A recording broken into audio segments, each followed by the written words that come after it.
सर्वप्रथम आप सबका मंगल आरती में स्वागत और धन्यवाद, सभी भाइयों का और सभी माताओं का। आज व्रत पालन का जो समय है वो 5:58 से लेकर 7:12 तक है। इसके अंदर कुछ अन्न चख लेना है, खास करके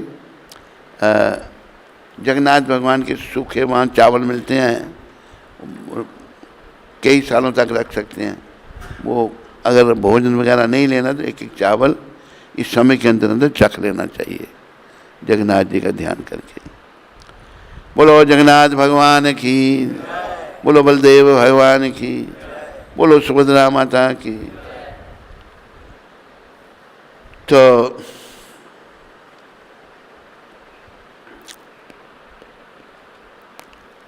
गीता में भगवान ने कहा है 13वें अध्याय के 9वें श्लोक में, जन्म मृत्यु जरा व्याधि दुख दोषानुदर्शनम। जन्म मृत्यु वृद्धावस्था दुख दोष आदि व्याधि इनके दर्शन करो। क्यों कह रहे हैं भगवान ऐसा? ताकि वहाँ उस समय जो कष्ट हैं उनसे हम बच सकें। कष्टों से कैसे बचेंगे? कष्टों से बचाने वाले भगवान हैं।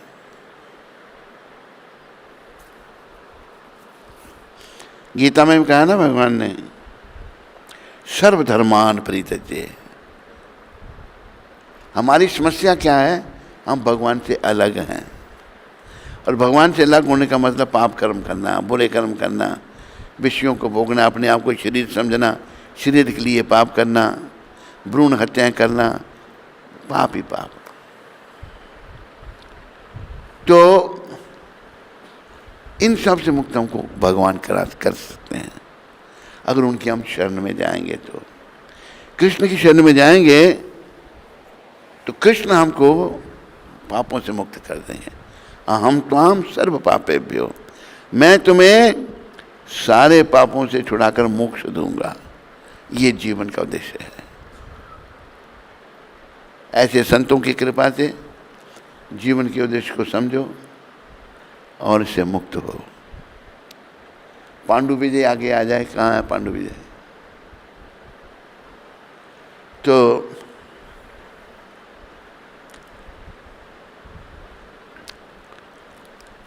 इधर इधर माइक आना अभी नहीं देना। तो सभी अच्छा है अगर अंत अच्छा है। तो अंत अच्छा कैसे होगा? बातें करने से हो जाएगा? बोलो, जवाब दिया करो, ताकि आप यहीं बैठे हो, आपका ध्यान यहीं है। नहीं तो मन बैठे इधर हो, कहीं और भाग जाता है। अंत अच्छा, अंते नारायण स्मृति। अंत में भगवान का नाम लेने से। सुबह सुबह कोई मेरे घर 3 बजे आए थे, तुम 2:30 बजे हमारे पास आया था हमारे कमरे में। तो इसने बात सुनाई। इस बात से शिक्षा लेनी है हम सबको। कल आज एकादशी थी, कल ये घटना घटी ना, कितने बजे घटना घटी। मेरे से सुनने के बजाय आप इसी से सुनो और इसका ध्यान करो। माइक है इधर, माइक दे, अच्छी तरह से बोलो सबको। गुजराती में बोलना, गुजराती में बोलो ताकि सभी लोग समझ जाएं। हैं? हिंदी में बोलो, हरी बोल, ताकि बाकी लोगों को भी इंटरनेट में भी पता लगे। हमारे यहाँ वालों गांव में मंदिर में एक हमारे बुजुर्ग हैं जो 40 साल से मंदिर में आते थे। ठीक आ रही है बात? उनके काका थे, उन्होंने उनको बोला था जब वो शरीर छोड़ रहे थे उनके काका, तब उन्होंने बोला था कि मेरी जगह आप मंदिर जाना। तो ये बबल भाई करके है, उन्होंने आज से 40 साल पहले उनको वादा किया था कि मैं हर रोज़ मंदिर जाऊंगा। तो फिर हर रोज़ मंदिर आते थे, बहुत अच्छे भक्त थे। तो कल रात को करीब 11:30 बजे उनको शरीर मतलब 1 महीने पहले से उन्होंने खाना पीना बंद कर दिया, सिर्फ पानी पी रहे थे और थोड़ा थोड़ा बहुत थोड़ा नींबू शरबत, और 1 वीक से और कुछ नहीं ले थे, सिर्फ पानी पी रहे थे। और 2 दिन से उनका तबीयत बहुत वीक हो गया था। उनका कॉन्शियस एकदम ठीक था। मतलब कल सुबह भी इन्होंने पुजारी से वीडियो कॉल करवा के भगवान के दर्शन किए। 10 दिन पहले भी मंदिर उनको गाड़ी में ले गए थे दर्शन के लिए। मतलब पूरा उनका कॉन्शियस भगवान की ओर था। वो हर पल हरिनाम करते रहते थे और ऐसे हाथ करके वो हरिनाम करते थे। जब शरीर छूटा तो दोनों हाथ ऐसे ही थे उनके कल। और जब शरीर छूटने का समय आया था उसी टाइम उनके पुत्र ने मुझे कॉल किया। फिर मंदिर के पुजारी भी वहाँ पहुँच गए। तो उस टाइम उनके शरीर में बस प्राण निकलने वाले थे। उनके मुंह में गंगा जल डाला, तुलसी दल डाला और उनके कानों में एक तरफ हरि प्रभुपाद का कीर्तन भी चालू था और उनके कानों में पुजारी ने हरे कृष्ण महामंत्र बोलना शुरू किया। हार्डली 3-4 बार मंत्र बोला होगा और उन्होंने शरीर से अपने प्राण त्याग दिए। तो मैंने भी अपने पूरे जीवन में ऐसे किसी ने शरीर छोड़ा पहली बार देखा है। मतलब उनकी कृपा रही। उन्होंने अद्वैत प्रभु को से वीडियो कॉल से बात करने का आग्रह किया था। अद्वैत प्रभु भी उनसे बात किया था 10-15 दिन पहले। तो बहुत भगवान के अच्छे भक्त थे और शरीर छूटने टाइम भगवान ने उनका इतना अच्छा अरेंजमेंट किया कि इतना सरलता से और इतने अच्छे से उनका शरीर छूटा और धाम गए। और आज कल एकादशी भी थी। हरे कृष्ण। अंत हुआ एकादशी के दिन और भगवान का नाम लेते हुए 1 महीना खाली पानी पिया, शुद्धि कर दी पूरी, कुछ बेकार का कुछ नहीं खाया, नींबू पानी, बस 1 महीना पानी और कुछ नहीं। तो ये ऐसा अंत होना चाहिए। ऐसा अंत बहुत दुर्लभ है। और कल थी भी क्या? एकादशी। एकादशी को जो शरीर छोड़ता है धाम में जाता है। लेकिन ये बातें कब मिलेंगी? अगर हम जीवन काल में भगवान के प्रति समर्पण होंगे। हम समर्पण है संसार में, परिवार की तरफ, उनका भी ध्यान रखना है, लेकिन अपना सोचना। आखिरी समय में ना परिवार, ना संसार, ना धन, ना संपत्ति, ना बिजनेस, ना कोई काम नहीं आएगा। उस समय को हम भूल जाते हैं। एक घटना जम्मू में घटी। जम्मू में एक घर का हेड ऑफ द फैमिली, तो वो दोपहर का समय है, सबको कहते सब लोग भोजन करो, सारे परिवार के लोग सबको भोजन करो। सबको भोजन कराया, क्योंकि शरीर को छोड़ देता है उसके बाद भोजन नहीं किया जाता। समय नहा धोकर संस्कार कर भोजन कराया और भी सब तैयार हो गए। बोले जमीन को लेपो, गोबर से लेपन नहीं चाहिए। गोबर परम पवित्र बताया है शास्त्रों में। गाय का गोबर और गाय का गूंतर, मूत्र एक, दोनों पवित्र हैं। और दान पुण्य करो, उसे क्या है, सब जैसे वो कह रहे हैं वैसे कर रहे हैं। और वहाँ लेट गए और शरीर छोड़ दिया। ये है शरीर छोड़ना। हमें जबरदस्ती माया हमसे जबरदस्ती, पाप कर्म किए होंगे तो पाप आ जाते हैं ना सामने, वो फिर भगवान का नाम नहीं लेने देते, भगवान से दूर ले जाते हैं हमको। हमने भगवान के निकट जाना है। तो भगवान कहते हैं अंत काले च मामेवा स्मरण मुक्त्वा कलेवरम या प्रयाति समद भावम याति नसत यत्र संशया। अंत काल में जो मेरा नाम लेते हुए शरीर का त्याग करता है वो निश्चित रूप से मेरे को प्राप्त करता है। पर वो अंत काल में, मैंने कल भी कहा था ना, पटेल ने कहा कि जीवन काल में खाओ पियो और मज़ा करो, अंत में भगवान का नाम ले लो। ऐसा नहीं होता। जीवन काल में खाया पिया होगा, अंत में नहीं होगा। जीवन काल में हमने तपस्या करनी है। भगवान ऋषभदेव ने कहा है अपने 100 पुत्रों को, कहते हैं कि नायम देख देख भाजन नरलोके कष्टान काम हरते बिड़बुजामजे तपो दिव्यम पुत्र कायेन सत्यम शुद्ध ये समाज ब्रह्म सौख्यम तमंतम। भगवान ऋषभदेव ने अपने पुत्रों से कहा, हे पुत्रों, इस संसार के समस्त देहधारी, जितने भी देहधारी हैं, 84 लाख योनि आप जानते हैं, देहधारियों में जिसे मनुष्य देह प्राप्त हुई है, 84 लाख किस्म के शरीर हैं, जिसे मनुष्य शरीर मिला, हमको मनुष्य शरीर मिला है, जिससे मनुष्य देह प्राप्त हुई है, उसे इंद्रिय तृप्ति के लिए ही दिन रात कठिन श्रम नहीं करना चाहिए। इंद्रिय तृप्ति के लिए लगे हैं, काम काज हो रहा है, पर खूब अच्छी तरह से रहना है। चाहे रोटी, प्रभुपाद कहते थे आदमी कितनी मेहनत करता है, खाता 2 रोटी है, ज़्यादा नहीं। हमें सादा जीवन बिताना और भगवत भक्ति करना, ये शरीर धाम में जाने के लिए मिला है, आवागमन को समाप्त करने के लिए मिला है, जन मन के चक्कर को समाप्त करने के लिए। लेकिन ऐसा नहीं हो रहा। ये जो बैठे हैं यहाँ विग्रह रूप में, ये कृष्ण के भेजे हुए हैं, इन्होंने सिखाया हम सबको। और मैं देखता हूँ कि कितनी कृष्ण की कृपा है। हम तो अयोग्य हैं, हम कहाँ के, ये कहाँ के, भगवान ने ऐसा प्रबंध किया, इनसे मिला दिया हमको। मिलने के बाद बड़ी कृपा मिली, इनकी अपार कृपा।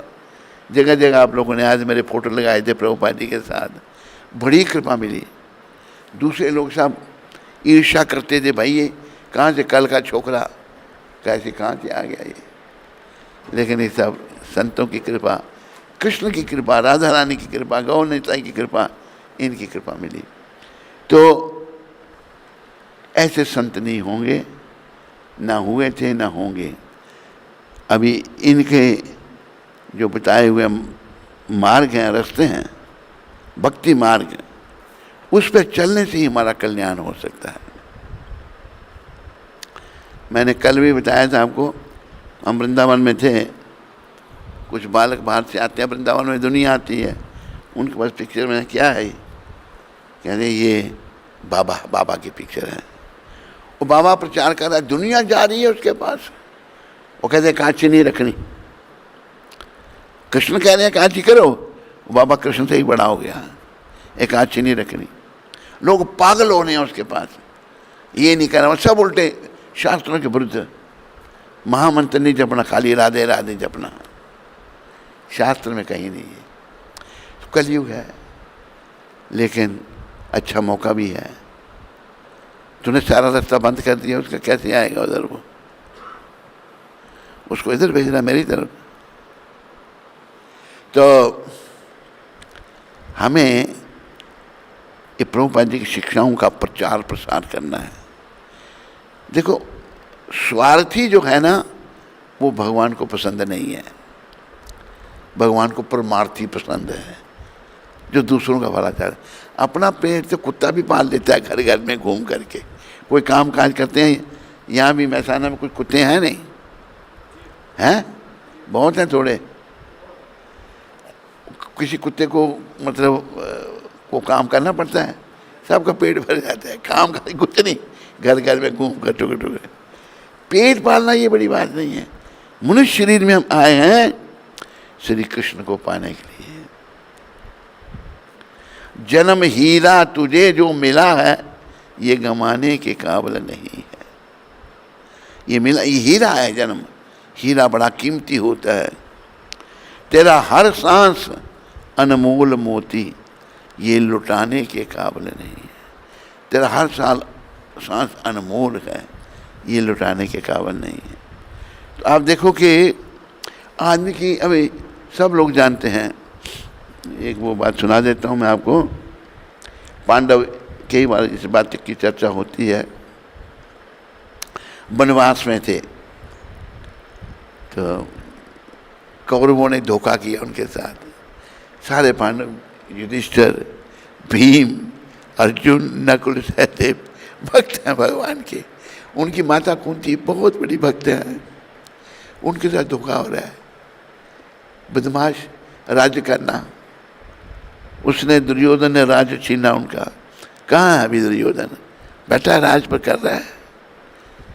बड़े बड़े बड़े षड्यंत्र किए, लेकिन भक्त बेचारे कुछ नहीं कहते, पांडव सब सहन कर रहे हैं। तो पांडवों में बड़े युधिष्ठिर महाराज को प्यास लगी। युधिष्ठिर महाराज कहते पानी। चट सहदेव जी कहते हैं भैया मैं ढूंढ के ला दो, जंगल का मामला है, जंगल में है बेचारे, महलों में रहने वाले राजा जंगलों में रह रहे हैं। लेकिन वो उसको भी प्रभुपाद ने भी एक जगह चर्चा की। आप पढ़ो महाभारत में, कहीं भी पांडवों ने, वो जानते थे कृष्ण कि कौन है, कृष्ण हमारे रिश्तेदार बन के आए हैं, कृष्ण भाई लगते थे। अपना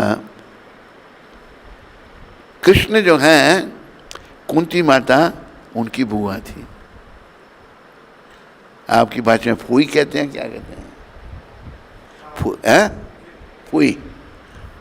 तो रिश्तेदारी है, लेकिन उन्होंने कभी नहीं कहा कि आपके होते हुए हमें क्यों कष्ट हो रहे हैं, तो सब सहन किया। तो सहदेव पानी ढूंढने के लिए निकले। जब पानी ढूंढने के लिए निकले तो जंगल का मामला है, ढूंढते ढूंढते एक क्यों छोड़ आया उधर ही ना, उसको भी लगा देना था ना पीछे, कुछ समझ नहीं आया। लगा दे, ठीक है, एक ही का भी है।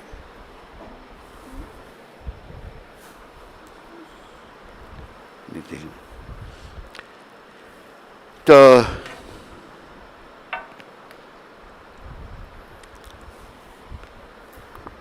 सहदेव जी जब ढूंढते ढूंढते गए तो एक सरोवर मिला, बड़ा सुंदर सरोवर, अच्छा जल, जंगल का मामला है। सोचने लगे थोड़ा पानी में पी लेता हूँ और भाई के लिए भर के ले जाता हूँ लोटे में।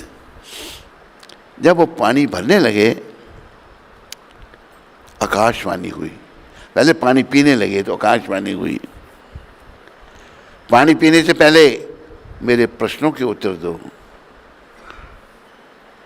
सहदेव जी कहाँ गए? और आकाशवाणी सुनी अनसुनी कर दी और पानी पी लिया। जैसे पानी पिया सहदेव जी की मृत्यु हो गई। उधर वापस ने वहीं मर गए। ऊपर से नकुल जी निकले, उनके साथ भी ऐसे ही हुआ। अर्जुन निकले, उनके साथ भी ऐसे ही। फिर भीमसेन निकले, उनके साथ भी। फिर आखिर में युधिष्ठिर जी देखा 4 भाई मरे पड़े हैं वहाँ पर। प्यास बड़ी लगी थी उनको, पानी पीने लगे तो आकाशवाणी हुई, पानी पीने से पहले मेरे प्रश्नों के उत्तर दो, नहीं तो तेरी वही गति होगी जो तेरे भाइयों की हुई है। उन्होंने पानी हाथ में लिया तो वापस डाल दिया, हाथ बांध के खड़े हो गए युधिष्ठिर महाराज। तो युधिष्ठिर महाराज कहते हैं आप कौन हैं, आज्ञा कीजिए। कहते मैं यक्ष हूँ, ये मेरा सरोवर है, मेरी आज्ञा के बिना इसका कोई पानी नहीं पी सकता।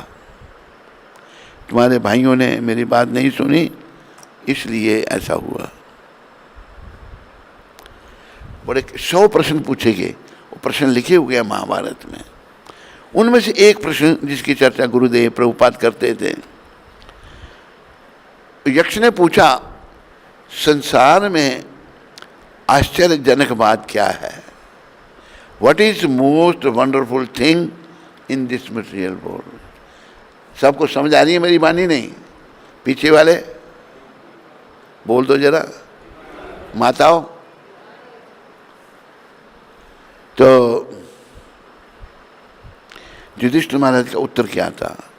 उन्होंने कहा कि इस संसार में सबसे आश्चर्यजनक बात यह है। तो कैसा उत्तर दिया युधिष्ठिर महाराज ने?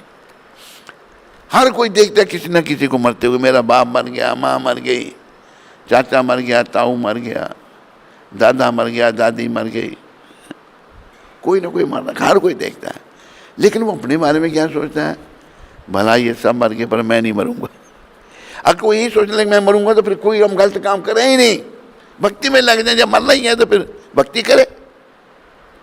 लेकिन हम सुने मैं नहीं मरूंगा, मृत्यु आ जाती है द्वार पर और छोड़ के सब जबरदस्ती छुड़ाती है।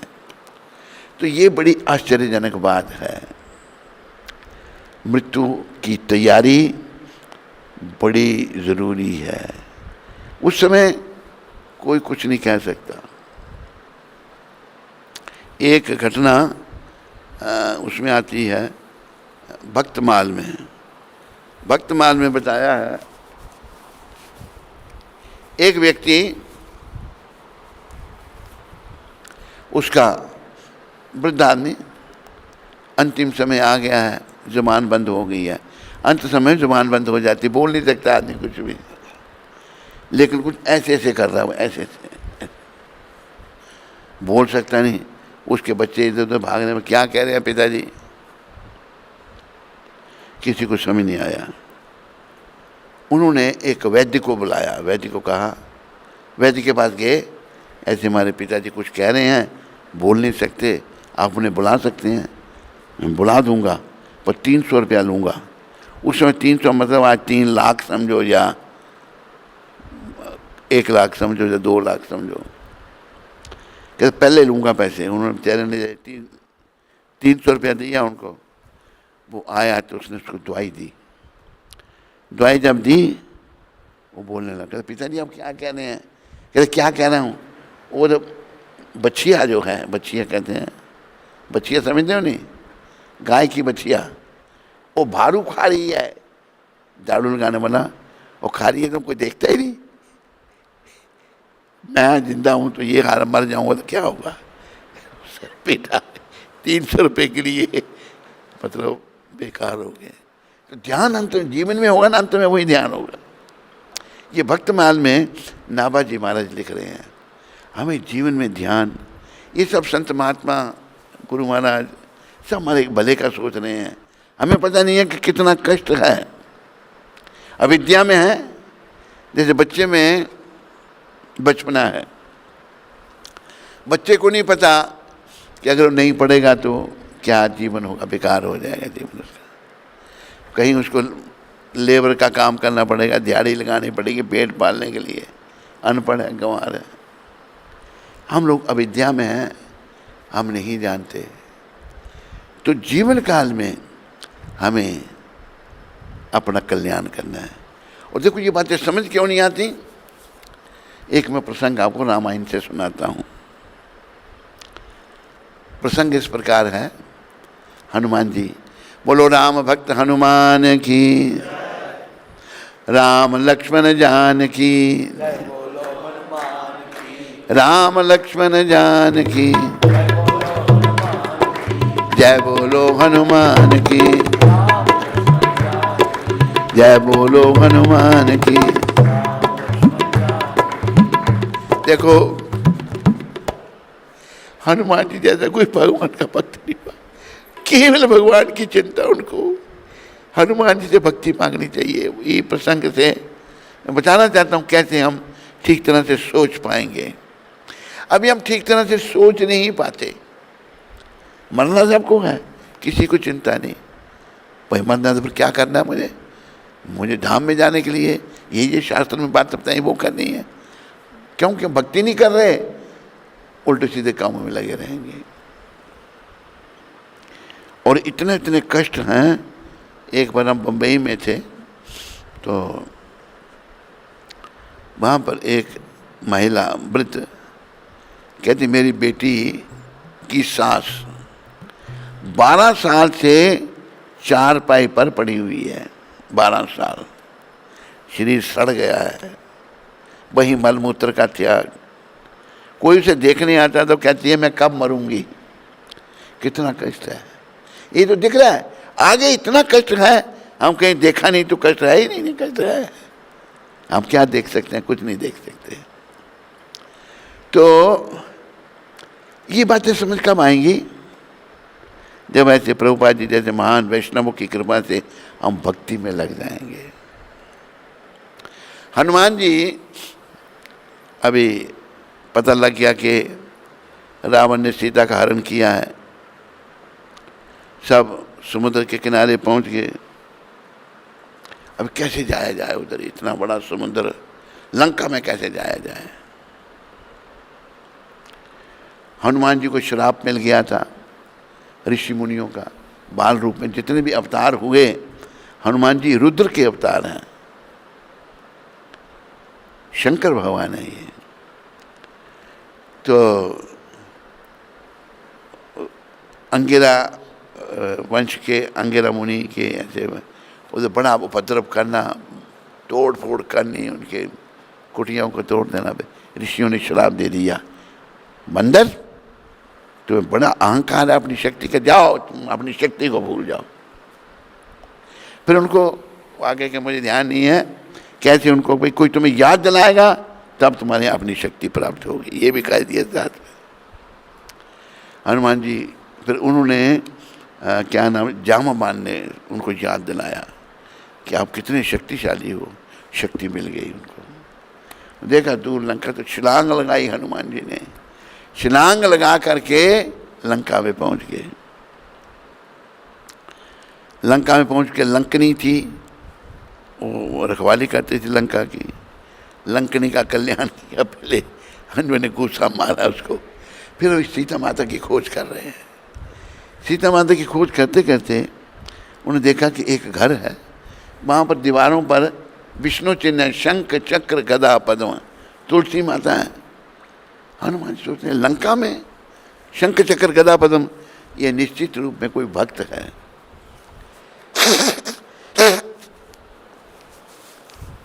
तो हनुमान जी बड़े अंदर गए, आगे कोई बैठा हुआ क्या कर रहा है, श्री राम जय राम जय जय राम, श्री राम जय राम जय जय राम, जय सिया राम जय सिया राम, जय। कीर्तन हो रहा है, कौन कर रहा है कीर्तन? भविष्ण जी। भविष्ण जी अंदर गए, हनुमान जी अंदर गए, भविष्ण जी दोनों उन्हें देखने वक्त भविष्ण जी बड़े खुश हुए। भविष्ण जी कहते हैं, अब मोहे भाव भरोस हनुमंता, अब मोहे बिनु हरि कृपा मिले नहीं संता।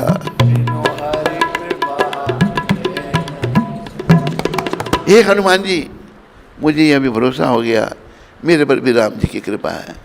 मैं यहाँ लंका में ऐसे रह रहा हूँ जैसे 32 दांतों के बीच में जीव रहती है। जीव थोड़ी सी कुताई की, जीव ने दांत काट देते हैं जीव को, बड़ी कठिनाई से जीव रहती है मुंह में। मैं यहाँ ऐसे रह रहा हूँ, आपके दर्शन करके आप राम काम में लगे, राम कार्य कर रहे हैं, सीता जी की सुधि लेने आए हैं। उन्होंने कहा कि आज तक तो मैं कोसता रहता था अपने आप को, लेकिन हनुमान जी आपके दर्शन करके मैं प्रसन्न हो गया। आप संत हैं, बड़े महान हैं, बिनु हरि कृपा मिले नहीं संता। अभी देखो हनुमान जी ने क्या कहते हैं, ये तो भविष्य जी ने कहा उनको, हनुमान जी क्या कहते हैं? हनुमान जी कहते हैं, मैं जाति का बानर हूँ। विनम्रता की मूर्ति है, जाति का बानर हूँ। सुबह अगर मेरा कोई नाम ले लेता है तो दिन भर उसको अन्न खाने के लिए नहीं मिलता।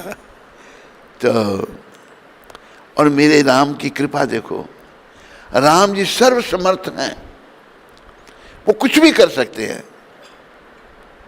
लेकिन उन्होंने अपना काम करने के लिए मुझे यहाँ भेज दिया है, मुझे सेवा दी।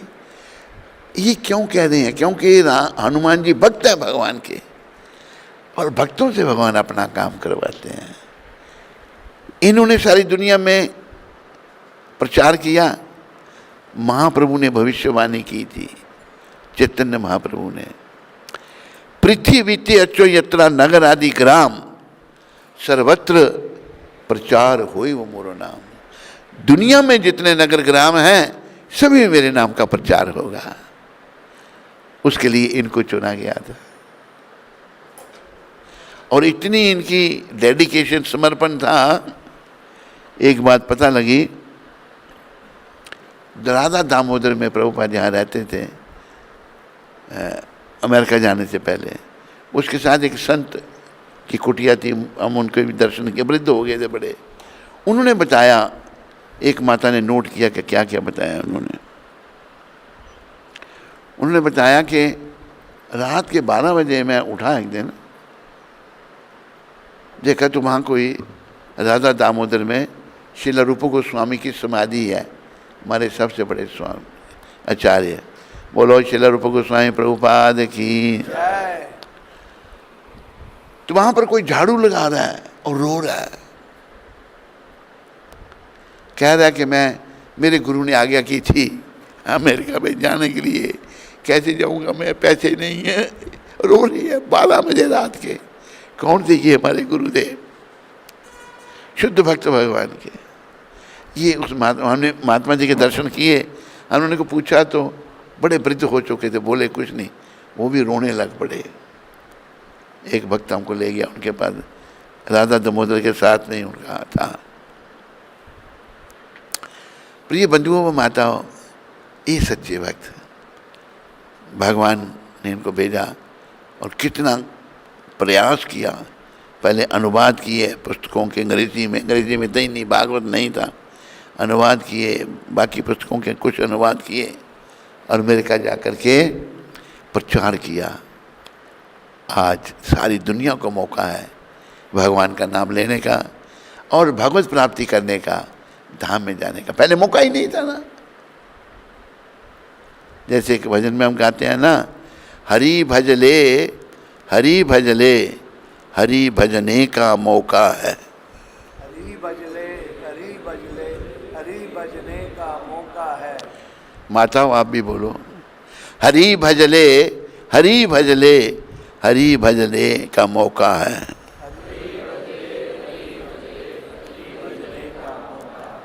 प्रभु गुण गा प्रभु गुण गा, ये मौका भी अनोखा है।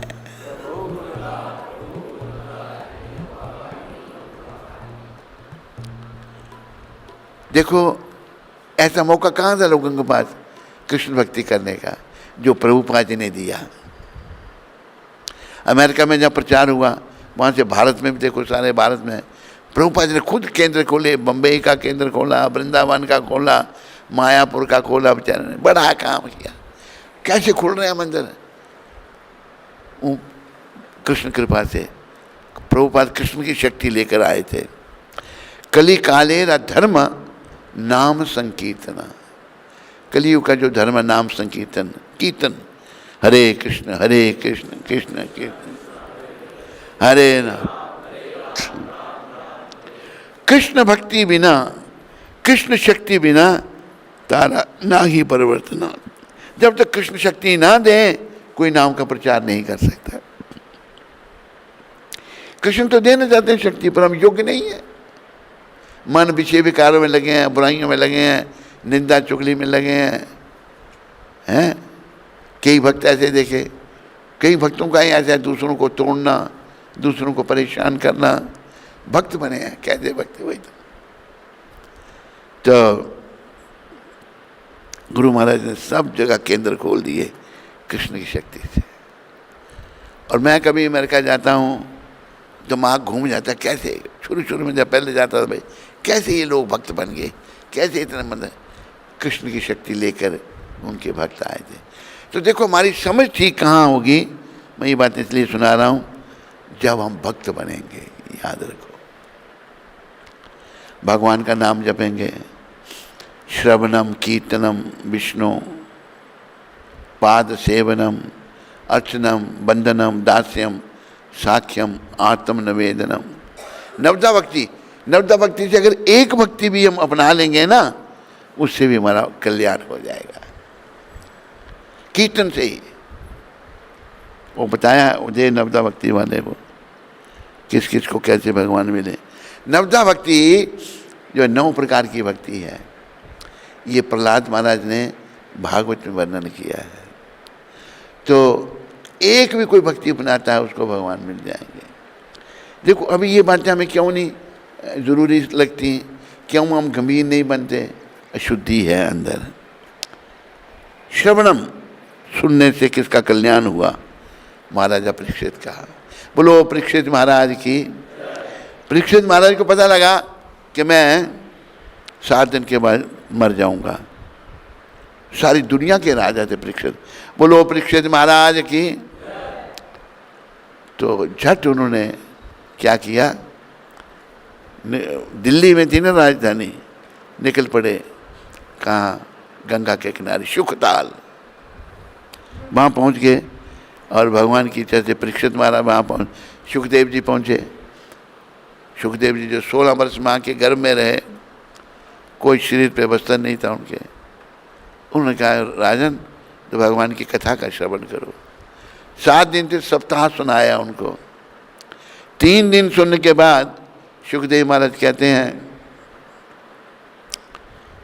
परीक्षित महाराज कहते हैं सुखदेव जी को, हे ब्राह्मण देवता, मैं अभी, मुझे मृत्यु का कोई भय नहीं, डर नहीं है। 3 दिन भागवत सुनने के बाद मृत्यु आती है तो बड़े बड़ों के मल मूत्र त्याग हो जाते हैं, मल मूत्र का त्याग हो जाता है।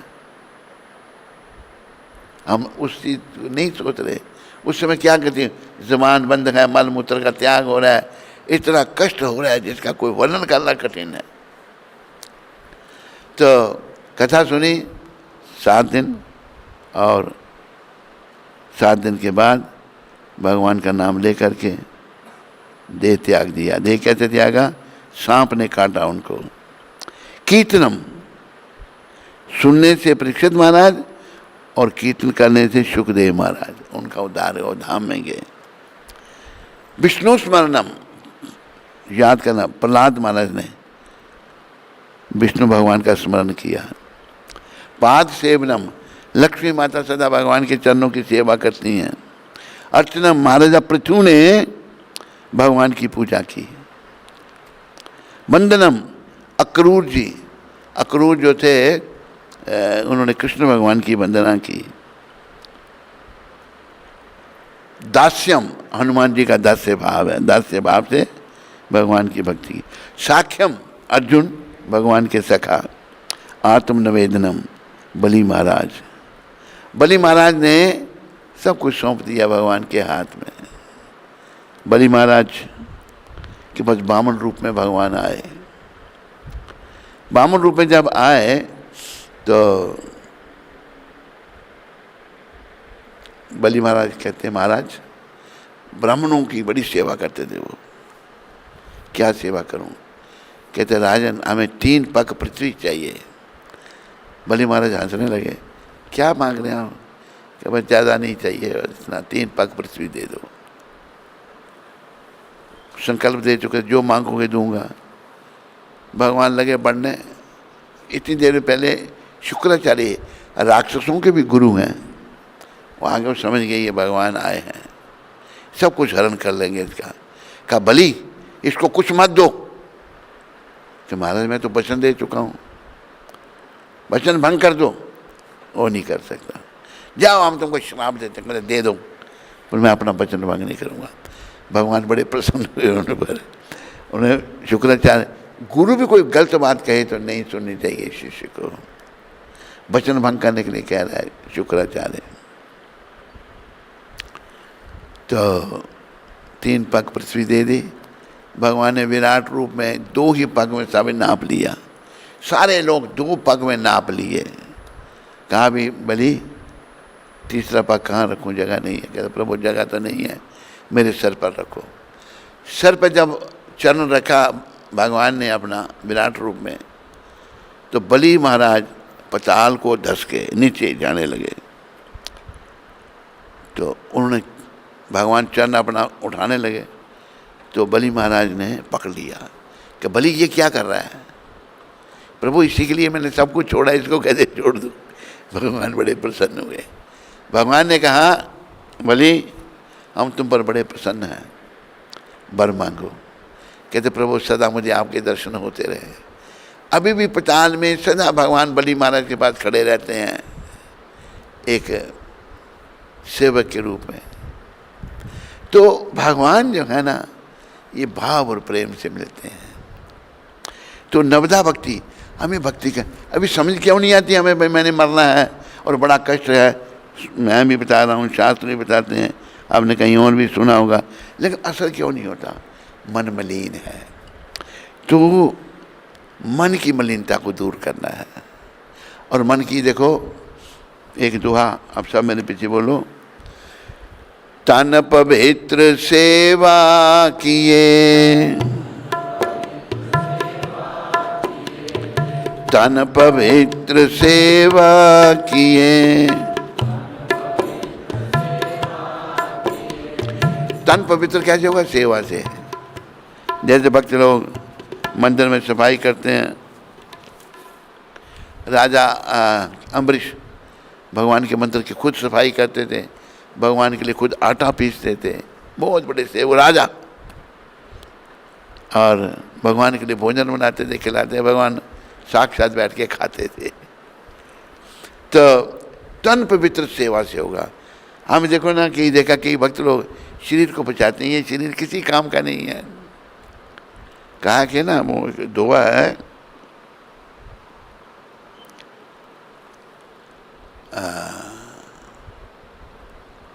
शरीर जो है ये पशु पक्षी का शरीर काम आ जाता है, पशु के चमड़ा काम आ जाता है, मांस उसका जानवर खा जाते हैं। दुआ मैं भूल रहा हूँ, लेकिन मनुष्य शरीर किसी का नहीं, तेरा ये तन जो है ना किसी काम का नहीं है। इसको तुम इससे भी क्या है, पवित्र कर, सेवा कर भगवान की। तन पवित्र सेवा किए, धन पवित्र किए दान, मन पवित्र हरि भजन सो, होत त्रिविधि कल्याण। तन पवित्र होगा सेवा करने से। ध्यान रखो, सेवा सभी को करनी चाहिए। हम भी जब शुरू में संस्था में आए थे, टॉयलेट भी साफ करते थे। हम दिल्ली मंदिर में पहले आए थे, वो आए तो पहले कुछ नहीं दिया उन्होंने, फिर ऐसे प्रभुपाद की कृपा से प्रबंध हो गया। पास में एक माता ने हमारे ठहरने का प्रबंध कर दिया। हम जाने लगे, फिर मंगल आरती, पास में ही मंदिर था, मंगल आरती जाना हमने, कारपेट साफ करनी, काम काज करना उधर। वो 9-10 दिन जाते रहे। प्रश्न ने देखा भाई लड़का तो ठीक है, काम काज करता है, कहते अभी तुम मंदिर में आ सकता है। तो सेवा करने से कुछ घटेगा नहीं, तन पवित्र होगा, भगवान की सेवा करनी है। अगर धन दिया भगवान ने, धन पवित्र करिए दान, धन की पवित्रता दान से। जैसे महाराजा कौन से थे, कौन से महाराज थे, महाराजा हरिश्चंद्र, उन्होंने अपना राज्य दान में दे दिया, सब कुछ दे दिया, राज दे दिया था विश्वामित्र को, कहता मेरा था ही नहीं। धन पवित्र किए दान, मन पवित्र हरि भजन सो। और मन कैसे पवित्र होगा? हरि भजन। और भगवान देखो, जो हमारे शिव चिंतक हैं, जो कलियुग के दयालु भगवान महाप्रभु ने सबका मंगल चाहा, और देने वाले प्रभुपाद महाप्रभु को पूरी दुनिया में, जैसे सतयुग में क्या नाम उनका, कौन से भगवान थे सतयुग में? हैं? जोर से बोल। हंस। सतयुग में हंस, त्रेता युग में राम, द्वापर युग में कृष्ण, और कलयुग में चैतन्य भगवान। चैतन्य महाप्रभु देने वाले प्रभुपाद हैं। प्रभुपाद ने चैतन्य महाप्रभु को पूरी दुनिया को दे दिया। हम सब ने चैतन्य महाप्रभु की शरण लेनी है और दूसरों को उनको शरण में ले जाना है। तो चैतन्य महाप्रभु क्या कह रहे हैं, कलयुग के भगवान, कैसे हमारा कल्याण होगा? वो कह रहे हैं, उठीते बैसीते, बोलो, खाईते शुईते, यथा तथा नाम ले।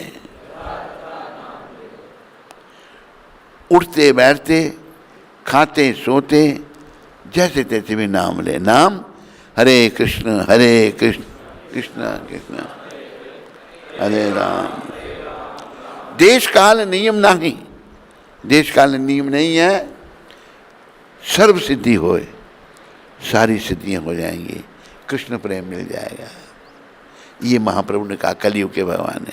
कोशिश करो नाम जपने की, नहीं ये और नाम होता ही नहीं। इतने दिमाग में इतनी बातें घुसी हुई हैं, किसी को बोलो नाम जपो, टाइम नहीं मिलता। पहले तो मैं जपता था 16 माला, अभी 3 ही हो गई हैं। ऐसे भी लोग कहते हैं। दुर्भाग्य है जीव का। समझो इन बातों को, प्रभुपाद कृपा से समझ करके अपने आखिरी समय का सोचो। उस समय बड़ा भयानक समय है, बड़ा डरावना होता है। अंत समय आता है ना, बहुत डर आता है, बहुत। ऐसे ही डरते हैं मृत्यु के नाम से, डर आता है। आखिरी समय में जब मृत्यु आ जाती है, पता भी लग जाता है भाई मृत्यु आ रही है, संकेत मिल जाता है पहले ही, घबरा जाते हैं। अगर पहले वो कृष्ण की शरण में गया होगा तो सब ठीक होगा। आओ थोड़ी शरण की प्रैक्टिस कर लें। आप सब बोलना पीछे।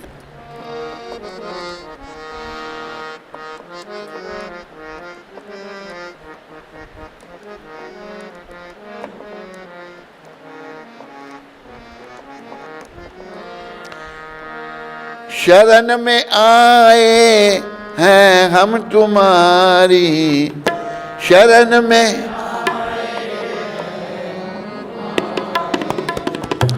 दया करो हे दयालु भगवन।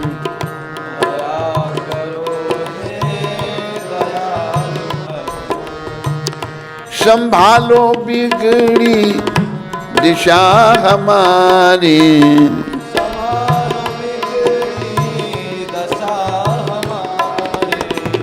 दया करो हे दयालु भगवन।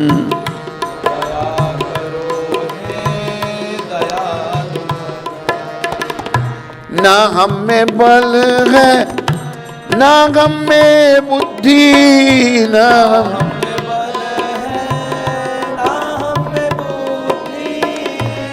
हम में साधन, ना हम में शक्ति, ना हम में भक्ति। तुम्हारे दर के हैं हम भिखारी, तुम्हारे दर के दया करो हे दयालु भगवन। दया करो हे दयालु। जो तुम हो स्वामी तो हम हैं सेवक, जो तुम हो स्वामी तो हम हैं सेवक। जो तुम पिता हो तो हम हैं बालक, जो तुम पिता हो तो हम हैं बालक। जो तुम हो ठाकुर तो हम पुजारी, जो तुम हो ठाकुर तो हम। दया करो हे दयालु भगवन, दया करो हे दयालु भगवन। एक बात याद रखो, इस भजन में बताया जा रहा है भगवान बहुत दयालु हैं। हमें नहीं दिखते दयालु, ये हमारा दोष है, हमारे पाप कर्मों का दोष है। भगवान बहुत दया में है। उसका प्रमाण भागवत में है। क्या? ये उद्धव जी कह रहे हैं विदुर जी को, अहो बकीयम स्तन कालकूटम। अरे भैया, पूतना राक्षसी एक बार कंस के पास गई, बड़ी भयानक राक्षसी थी वो। तो कंस बड़ा दुखी है, पूछा राजन आप क्यों परेशान हैं, कहते मेरे को मारने वाला पैदा हो चुका है, मर नहीं रहा, मिल भी नहीं रहा, कहाँ है वो। कब बताई उसने, तारीख बताई, इस तारीख। कहते मैं जितने उस समय के पैदा हुए बच्चे सबको मार दूंगी। अच्छा, चल पड़े, ब्रजवासियों के बच्चे मार दिए, फिर कृष्ण को कौन मार सकता है। उन बेचारों की वैसी लिखी थी। अहो बकीयम स्तन काल कूटम जिगासया पाय यद पाया सद्भी लेबे गतिम दात्र चित्तम ततो अन्यम कंबा दयालु शरणम प्रजेयम। ये बात याद रखो, भगवान बहुत दयालु है, कमी हमारे में है, पाप हमारे में है। ओह भला मैं उनसे अधिक दयालु किसी और को और की शरण कैसे ग्रहण करूं। कौन? कृष्ण भगवान, जिन्होंने उस असुरनी पूतना को, राक्षसी को, पूतना को माता का पद प्रदान किया, उसका स्तन पिया। रोहिणी और अपना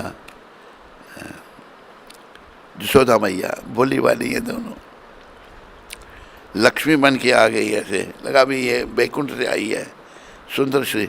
राक्षस भी देह बदल देते हैं, असली चीज को छुपा नहीं सकता, सच्चाई छुप नहीं सकती, बनावट के असूलों से खुशबू आ नहीं सकती, कागज के फूलों से।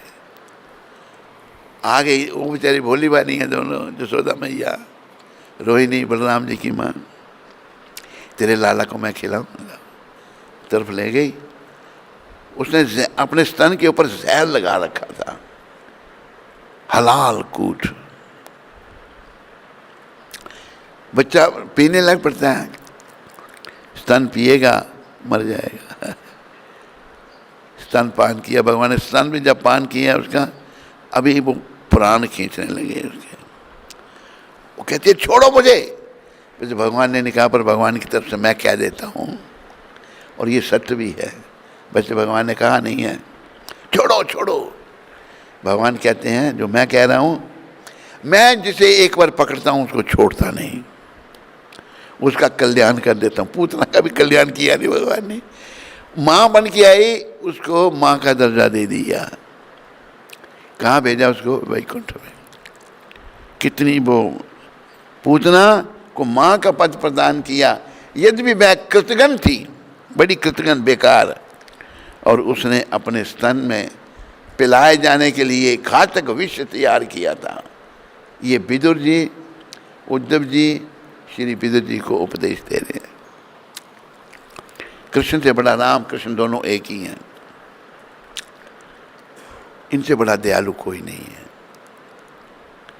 तो उन दयालु भगवान की शरण में लेनी है। भक्ति करने से हमारी समझ ठीक हो जाएगी। अभी हमें कोई चिंता नहीं है ना। अब जैसे कई बार घटनाएं करती हैं, एक व्यक्ति की मैं बात पता नहीं पहले सुनाई होगी, अप्रोप्रिएट है, ये अफ्रीका की बात है। एक वो गणत्रा था, मेरे का लोहाना था, उसको एक भक्त ने एक पुस्तक दी। बोले किसके बारे में? कहते भगवान के बारे में। कहते मैं नहीं मानता भगवान में। कहते नहीं मानो, पर पुस्तक पढ़ने में क्या अर्थ है। पुस्तक ली, उसने ले ली, पढ़ी, पढ़ने के बाद जीवन बदल गया। ये इनकी पुस्तकों का चमत्कार। जब जीवन बदल गया तो फिर ये मिला उसी हमारे गुरु भाई को, भक्त को, और इसने कहा भाई तुम्हारा धन्यवाद, मैं तो भगवान में मानता ही नहीं था, पुस्तक पढ़ने के बाद मुझे ऐसा लगता मैंने जीवन बर्बाद कर दिया अपना। अभी मैं 6 महीने के बाद आपकी संस्था में आ जाऊंगा और भक्ति करूंगा। भक्त रामानुज कहता है हमारा गुरु भाई 6 महीने के बाद क्या हूँ, अभी क्यों नहीं? कहते लड़की पढ़ रही है इंडिया, वो आएगी, शादी करनी है और थोड़े छोटे मोटे काम हैं, और उसके बाद मैं फ्री हो जाऊंगा। उसके घर में कुछ अतिथि आए थे लंदन से, नैरोबी में। उनको विदा करने के लिए एयरपोर्ट पर वो गया। हुआ क्या, उनको विदा किया, खुद भी विदाई साथ, वहीं हार्ट अटैक हुआ और मर गया। 6 महीने का प्रोग्राम बना रहा है, 3 दिन का पता नहीं। तो हमें जो है जब समझ आ जाए तो लग जाना चाहिए, क्योंकि नहीं तो बड़ा कष्ट है उस समय। आखिरी समय में वर्णन आता है, गरुड़ पुराण लोग पढ़ते हैं, पता नहीं गुजरात में पढ़ते हैं गरुड़ पुराण? नहीं, लोग मरने के बाद पढ़ते हैं उसको। तो यमदूत ले गए, घसीट कर बुरी हालत हो गई उसकी, बाकियों को। और जो उन्हें पढ़ा उन पर भी कोई असर नहीं हुआ। मनी साहब नहीं, भक्त नहीं है भगवान के, तो कुछ बात समझ में नहीं आती है। मेरा कहने का अभिप्राय ये है, भक्ति पथ को गंभीरता से अपनाओ, लग जाओ जप करने में। जप करो, जो कुछ भी भगवत संबंधी हो सकता वो करो, क्योंकि आखिर में उस कठिन समय में यही काम आएगा। मेरे पीछे बोलो, कर लो भजन श्री कृष्ण का, ये काम आएगा। छूटेंगे धन व जन, मगर ये साथ जाएगा। सब छूट जाएगा, जितना नोट इकट्ठे किए होंगे वो भी छोड़ने पड़ेंगे यहाँ पर। परिवार भी, औरत भी, बच्चे भी हैं, सब छोड़ना पड़ेगा, साथ में जाएगा भजन। इसलिए कहा कि लूट लो जिसका दिल चाहे, मैं शोर मचाऊं गली गली, राम नाम के हीरे मोती, कृष्ण नाम के हीरे मोती, मैं बिखराऊं गली गली। आज मैसाना की गली गली, क्या यहीं से? अरे क्या है? तो हमें बस समझना चाहिए। समझ जाओगे बड़ा ठीक, नहीं समझोगे तो फिर कुछ ठीक नहीं, खराब ही खराब। फिर यम यातनाएं, नरक, पता नहीं कि आज किस योनि में चले जाएंगे, क्या होगा, कष्ट ही कष्ट। तो भक्ति ही बस, भक्ति प्रशानुभव विरक्त सी अन्यत्र चा। भक्ति करने से देखो, कई लोग ज्ञानी बड़े बन जाते हैं पर भक्त नहीं होते, कोई परिवर्तन उनमें है ही नहीं। महाप्रभु जब कृष्ण रूप में आए उन्होंने गीता का ज्ञान दिया, जब व्यास रूप में आए तो उन्होंने अपना सारे ग्रंथ लिखे भगवान की सब। लेकिन जब चैतन्य रूप में आए उन्होंने खाली 8 श्लोक कहे। पहले श्लोक में उन्होंने कहा कि चेतो दर्पण मार्जनम,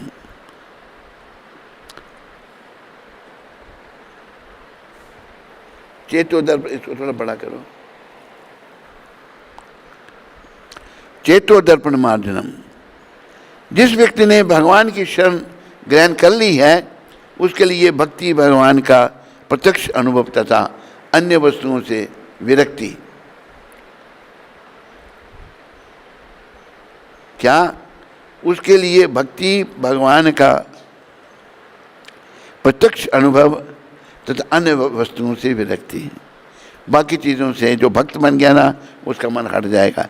ये तीनों एक साथ वैसे ही घटित होते हैं जिस तरह भोजन करने वाले व्यक्ति के लिए प्रत्येक कौर में आनंद, पोषण तथा भूख से छुटकारा, ये सभी एक साथ और अधिकाधिक होते जाते हैं।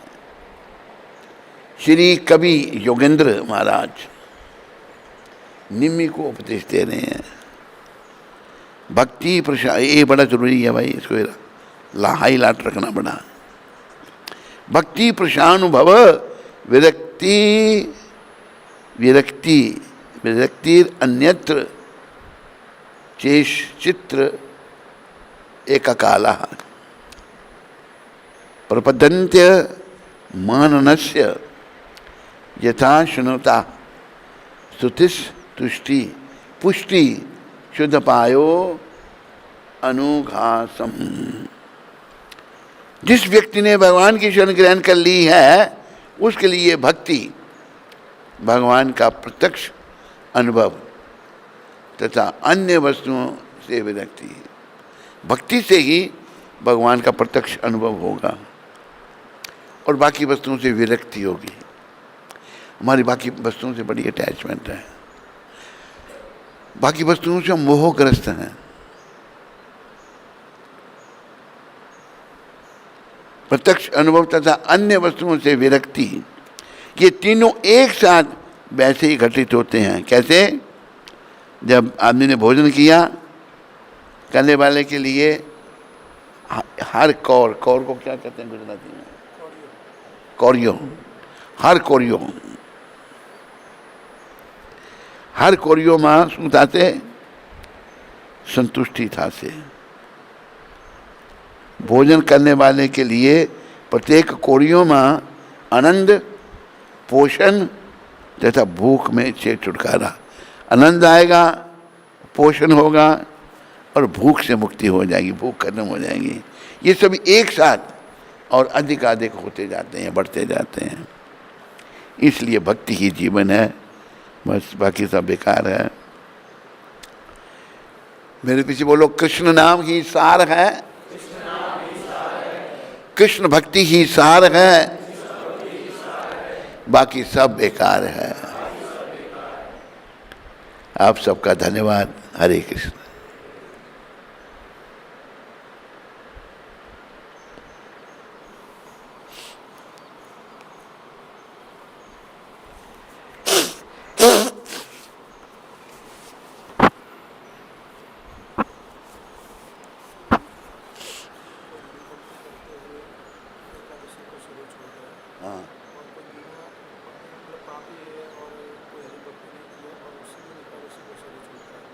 देखा तो नहीं छूटते हो?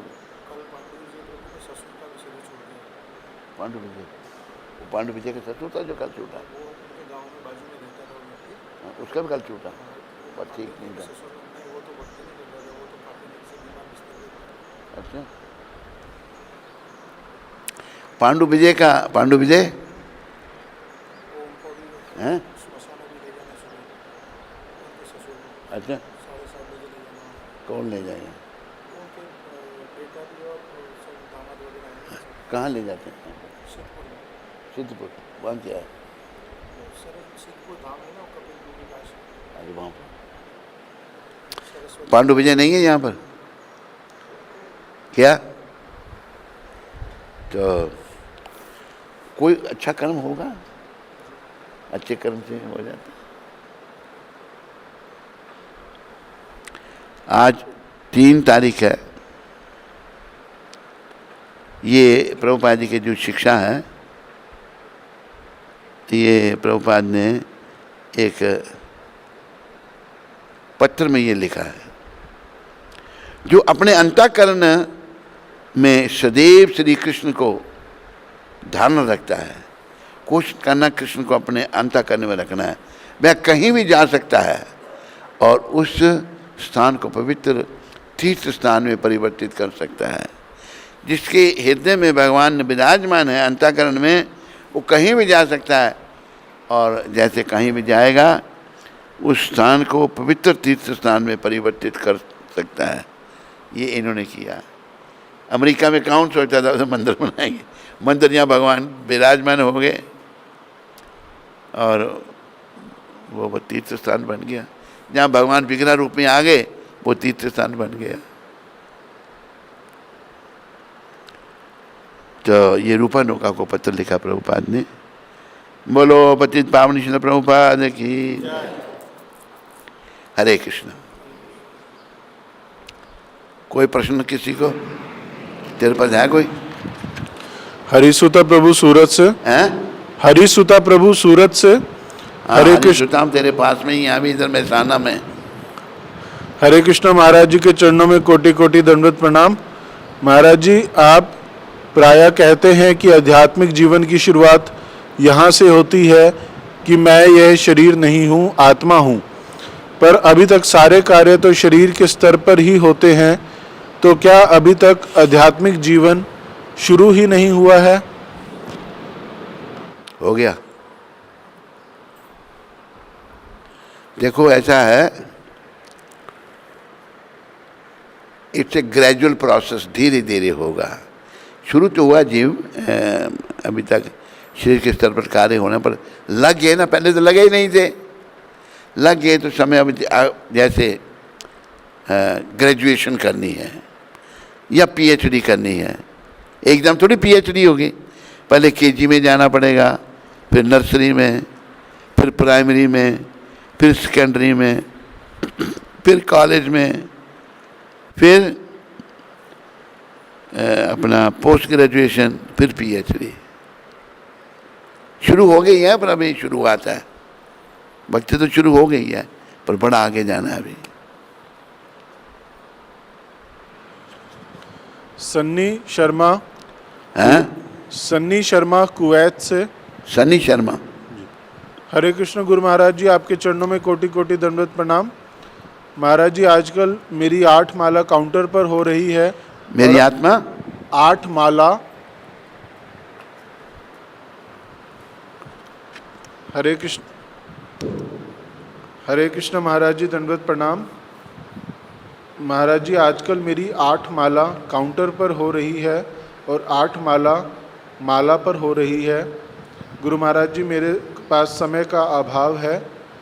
क्या मेरे पास समय का अभाव है? हाँ। क्या वह काउंटर वाली माला भी मेरी माला में गिनी जाएगी? कृपया करके बताएं। वैसे हिसाब किताब तो ये वो रखते हैं अपना चित्रगुप्त, जो यमराज के असिस्टेंट हैं, उनको पूछ कर ही बता सकता हूँ तेरी वो तेरी काउंटर पर माला वो रिकॉर्ड हो रही है नहीं। करो सही, वैसे कोशिश करो।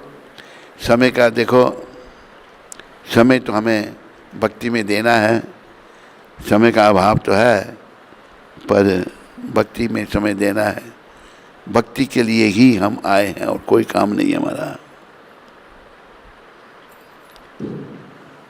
नहीं से ठीक है, काउंटर पर कर रहे हो तुम, करो, नाम जपो जैसे जैसे। सर्वमंगला माता गोवा से। श्री गुरु महाराज जी के चरण कमलों में नतमस्तक प्रणाम। श्री गुरु महाराज जी, जैसे एकादशी के दिन अन्न खाना वर्जित है, एकादशी के दिन अन्न खाना वर्जित है, अन्न खाना वर्जित है। इससे पहले कौन सा शब्द बोला? एकादशी। हाँ, एकादशी, वो नहीं मेरे सुनाई दिया। ठीक। वैसे गौ माता और अन्य जानवर घर पर आते हैं तो क्या उन्हें भी हमें अन्न नहीं खिलाना चाहिए या एकादशी का प्रसाद देना चाहिए? देखो, वैसे पशुओं के लिए तो नहीं होते व्रत वगैरह, उनका जीवन है, पर एकादशी के दिन हमें अन्न को हाथ नहीं लगाना, ऐसा बताया गया है। एकादशी के दिन ना अन्न खाना और ना अन्न किसी को देना। प्रसाद कोई देना तो फल फूल दे सकते हैं, कोई मिष्ठान दे सकते हैं, खाना भी नहीं और देना भी नहीं। जानवरों को लिए भी क्या जरूरत है अन्न देने, और कुछ दे सकते हो तो दो, क्योंकि हाथ नहीं लगाना ना अन्न को। एकादशी के दिन पाप का वास अन्न में होता है।